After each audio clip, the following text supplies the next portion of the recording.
Question number 3 क्या कह रहा है?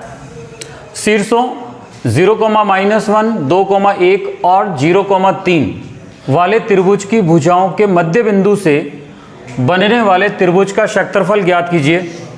कहने का मतलब 3 बिंदु दे रखे हैं जिनके निर्देशांक गिवन है और उससे बनने वाले जो त्रिभुज है उन त्रिभुज की भुजाओं के मध्य बिंदु से बनने वाला जो त्रिभुज है उसका क्षेत्रफल ज्ञात करना है। कहने का मतलब इस टाइप से है, ये मान लीजिएगा त्रिभुज है जिसके शीर्षों के निर्देशांक A 0,-1 और B जिसके निर्देशांक है 2,1 और तीसरा निर्देशांक C और जिसके निर्देशांक दे रखे हैं 0,3। ये तीन बिंदु हैं A, B और C। इससे बनने वाला त्रिभुज कौन सा हो गया? A, B, C, ये त्रिभुज हो गया। अब इस त्रिभुज की भुजाओं के मध्य बिंदु से बनने वाले त्रिभुज का क्षेत्रफल ज्ञात करना है। कहने का मतलब इस AB भुजा का मध्य बिंदु ये D मान लेते हैं, इस BC भुजा का मध्य बिंदु ये E मान लेते हैं और AC भुजा का मध्य बिंदु ये F मान लेते हैं। तब आपसे प्रश्न कह रहा है कि D, E और F ये जो त्रिभुज बन रहा है इसका क्षेत्रफल ज्ञात करना है। एक प्रश्न तो ये पूछा है, फिर आगे क्या बोल रहा है? इस क्षेत्रफल का जो ये क्षेत्रफल आएगा DEF त्रिभुज का जो क्षेत्रफल आएगा दिए हुए त्रिभुज मीन्स ये त्रिभुज ABC जो दिया हुआ त्रिभुज हो गया एक तरह से, दिए हुए त्रिभुज के क्षेत्रफल के साथ अनुपात ज्ञात कीजिए। तो यहाँ पर एक तो त्रिभुज DEF का क्षेत्रफल ज्ञात करना है और त्रिभुज ABC का क्षेत्रफल ज्ञात करना है। दो त्रिभुजों का क्षेत्रफल ज्ञात करना है और फिर अनुपात देख लेना है उनका। तो पहला काम आपसे पूछ रहा है कि AB, BC और AC इन भुजाओं के मध्य बिंदु से बनने वाला ये त्रिभुज है DEF, इसका क्षेत्रफल ज्ञात करना है। जब किसी त्रिभुज का क्षेत्रफल अपन को यदि ज्ञात करना हो तो उसके शीर्षों के निर्देशांक चाहिए, और जब शीर्षों के निर्देशांक चाहिए इसका मतलब D के निर्देशांक चाहिए, E के निर्देशांक चाहिए और F के निर्देशांक चाहिए। तो D के निर्देशांक ज्ञात करने के लिए D है क्या? इस भुजा AB का मध्य बिंदु है और भुजा AB का मध्य बिंदु है और मध्य बिंदु के निर्देशांक ज्ञात करना अपन जानते हैं। तो जब कभी भी रेखाखंड है और उसके मध्य बिंदु के निर्देशांक ज्ञात करने हो तो बिंदु D के जो निर्देशांक होंगे यहाँ पर ये A बिंदु और B बिंदु, इस A बिंदु और B बिंदु के x निर्देशांकों को जोड़ देंगे और 2 का भाग लगा देंगे। 0 + 2/2 y निर्देशांक निकालना है। इसका मतलब A बिंदु के y निर्देशांक और B बिंदु के y निर्देशांकों को जोड़ देंगे और 2 का भाग लगा देंगे। तो -1 + 1/2। तब D बिंदु के निर्देशांक अपन को क्या मिल गए? ये जो D बिंदु के निर्देशांक यहाँ पर ये 2/2 मीन्स 1 हो गया, ये -1 + 1 ऊपर 0 और /2 तो ये 0 हो जाएगा। D बिंदु के निर्देशांक प्राप्त हो गए। इसी टाइप से E बिंदु के निर्देशांक ज्ञात करने के लिए B और C बिंदु के x निर्देशांकों को जोड़ दो, क्योंकि मध्य बिंदु के निर्देशांक ज्ञात करने का फॉर्मूला क्या होता है? x1 + x2/2, y1 + y2/2। ये मध्य बिंदु ज्ञात करने का फॉर्मूला होता है। यदि बिंदु A के निर्देशांक और B के निर्देशांक अपन को मालूम हो x1 y1 और B के निर्देशांक है मालूम है x2 y2, तो इसके मध्य बिंदु M के निर्देशांक ज्ञात करने का जो फॉर्मूला होता है वो ये होता है। तो यहाँ पर B और C का मध्य बिंदु ज्ञात करना है तो यहाँ पर इन x निर्देशांकों को जोड़ देंगे और 2 का भाग लगाएंगे। तो बताइएगा 2 + 0, ये 2 + 0/2, y निर्देशांक को जोड़ देंगे और 2 का भाग लगाएंगे तो 1 + 3/2। तो बिंदु E के जो निर्देशांक है 2/2 मीन्स 1 हो गया। ये 3 + 1 + 3 4 और /2 करेंगे तो 2 हो जाएगा। E के निर्देशांक आ गए। इसी प्रकार से इस AC का मध्य बिंदु F है तो F के निर्देशांक ज्ञात करने के लिए ए बिंदु और सी बिंदु के एक्स निर्देशांकों को जोड़ देंगे और 2 का भाग लगाएंगे तो 0 + 0 और 2 का भाग लगा दिया। -1 प्लस का 3 -1 + 3 और बटा 2।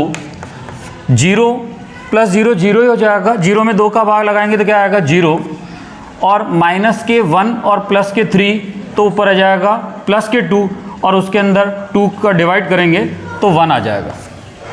तो ये अपन ने डी, ई और एफ के निर्देशांक ज्ञात कर लिए।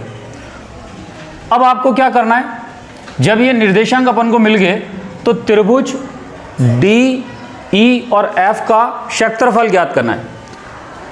त्रिभुज डी, ई, एफ का क्षेत्रफल क्या हो जाएगा, त्रिभुज डी, ई, एफ का क्षेत्रफल, पहले क्षेत्रफल का फॉर्मूला लिख दीजिएगा 1/2 x1 y2 minus y3 plus x2, ये हो जाएगा y3 minus y1 plus x3 y1 minus y2। ये त्रिभुज का क्षेत्रफल ज्ञात करने का फॉर्मूला लिख दिया।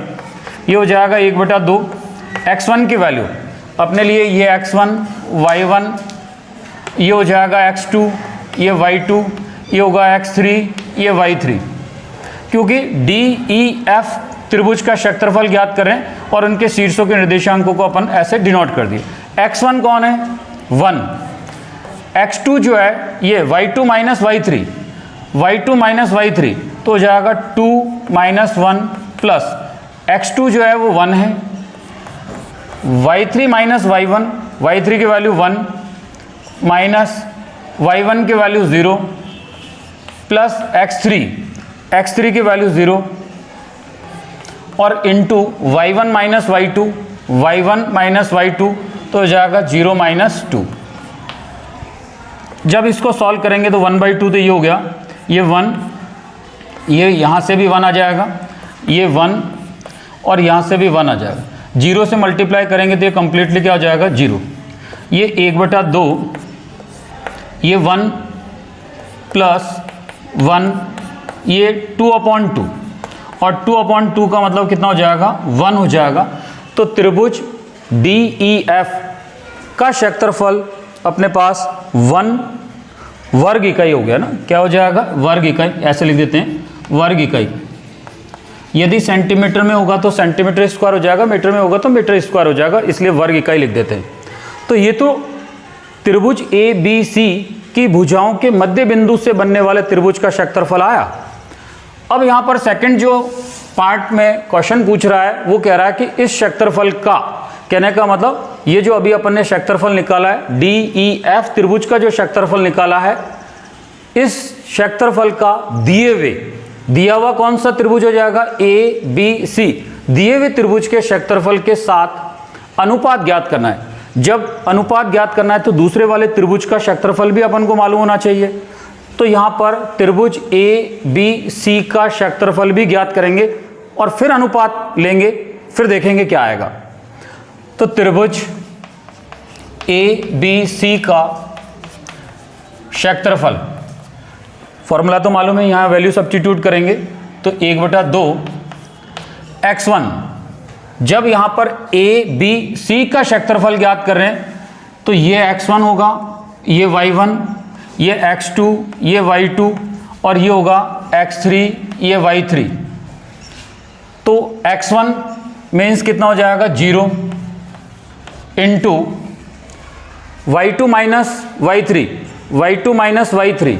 तो हो जाएगा 1 माइनस के 3 प्लस x2 का मतलब हो जाएगा 2 और फॉर्मूले में आता है y3 माइनस y1, y3 3 हो जाएगा माइनस y1, तो y1 -1 है तो इसको क्या कर देगा +1 बना देगा, प्लस x3 की वैल्यू 0 और इंटू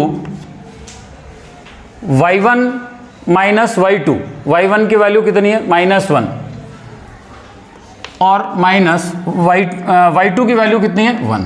ऐसा जब इसको सॉल्व करेंगे तो ये हो जाएगा 1/2, ये 0 से मल्टीप्लाई करेंगे तो 0 हो जाएगा, प्लस ये 2 और अंदर ब्रैकेट में 4 और प्लस, और इसको सॉल्व करेंगे तो कितना हो जाएगा बताओ। देखो ये भी 0 हो जाएगा क्योंकि 0 से मल्टीप्लाई हो रहा है।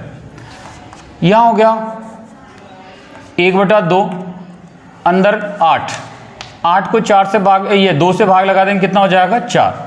तो त्रिभुज ABC का जो क्षेत्रफल आया वो 4 वर्ग इकाई आया। कितना मिल गया? 4 वर्ग इकाई। अब आपसे प्रश्न कह रहा है कि ये जो त्रिभुज मध्य बिंदु से बनने वाला जो त्रिभुज है उसका दिए हुए त्रिभुज के साथ अनुपात निकालना है। इसका मतलब पहले इस त्रिभुज का क्षेत्रफल लिखना है, तब क्या हो जाएगा? त्रिभुज DEF का क्षेत्रफल बटा त्रिभुज ABC का क्षेत्रफल, अनुपात निकाल दें तो ऐसे लिखेंगे, बटा में लिखते हैं। तो त्रिभुज DEF का क्षेत्रफल कितना है? 1 वर्ग इकाई। त्रिभुज ABC का क्षेत्रफल कितना है? 4 वर्ग इकाई। तो अनुपात कितना हो जाएगा? 1:4 हो जाएगा। दोनों के अनुपातों के अंदर 1:4 हो जाएगा। लेकिन यदि मान लीजिएगा ऐसा पूछता, इस बड़े वाले त्रिभुज का, मीन्स दिए हुए त्रिभुज का, इसकी भुजाओं के मध्य बिंदु से बनने वाले त्रिभुज के साथ अनुपात ज्ञात करना होगा, क्षेत्रफल का अनुपात ज्ञात करना होगा, तो पहले ऊपर त्रिभुज ABC का क्षेत्रफल लिखते और फिर नीचे DEF का क्षेत्रफल लिखते, तब अनुपात आता है 4:1। तो पहले क्लियर कर लेना कि कैसा अनुपात पूछा है, ठीक है।